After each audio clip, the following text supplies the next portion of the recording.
วันที่13 ตุลาคม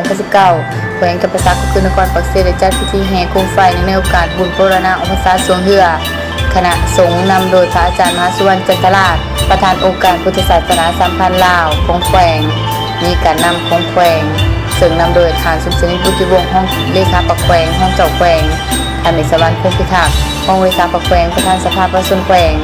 ท่านบุรินทร์ลุงประจันห้องเจ้าแขวงประธานคณะกรรมการจัดงานบุญโบราณออกพรรษาสวงเหือที่แขวงจำปาสักนิดเข่าแก่มณฑลมีการนำจากแผนกการออมข้างพนักงานนักศึกษาจากสถาบันออมข้างแขวงและมวลชนชาวนครปักเซเข้าร่วมอย่างหลากหลายการแห่โคมไฟและเรือไฟในงานบุญออกพรรษาโบราณที่นครปักเซเริ่มขึ้นด้วยขบวนของพระสงฆ์สามเณรขบวนแห่ขันหมากเบ่งใหญ่เข่าแก่มณฑลเพื่อส่วงจำลองที่ประดิษฐ์ด้วยไฟฟ้า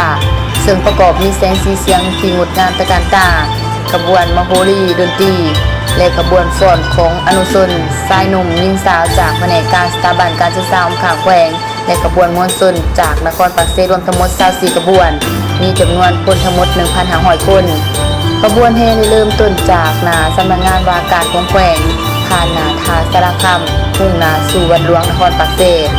พระอาจารย์มหาสุวรรณจันทราชประธานองค์การพุทธศาสนาสัมพันธ์ลาวแขวงจำปาสักได้กล่าวจุดประสงค์ของการจัดงานแห่โคมไฟและเรือไฟในงานบุญบวรณะออกพรรษาสวงเหือประจำปี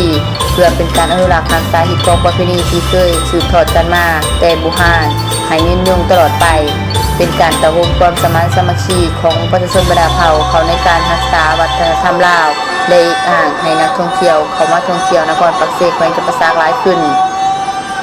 ในโอกาสที่มวลชนเขาร่วมขบวนแห่โคมไฟในครั้งนี้ต่างก็เว้าเป็นเสียงเดียวกันว่ามีความรู้สึกดีใจและภาคภูมิใจที่สุดที่ได้มีโอกาสเข้าร่วมเพราะงานนี้เป็นงานที่มีความหมายความสำคัญที่สุดและทั้งเป็นการสืบสานหีบของประเพณีวัฒนธรรมของชาติ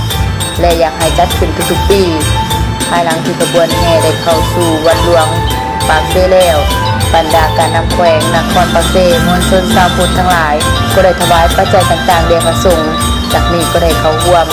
ไหลเรือไฟโคกเรือไฟน้ำไหลกระทงและไต่โคมไฟลอยขึ้นสู่ท้องฟ้าอย่างงดงามตระการตาเดือน10น้ำขึ้นไหลนองเดือน11น้ำคลองน้อยลง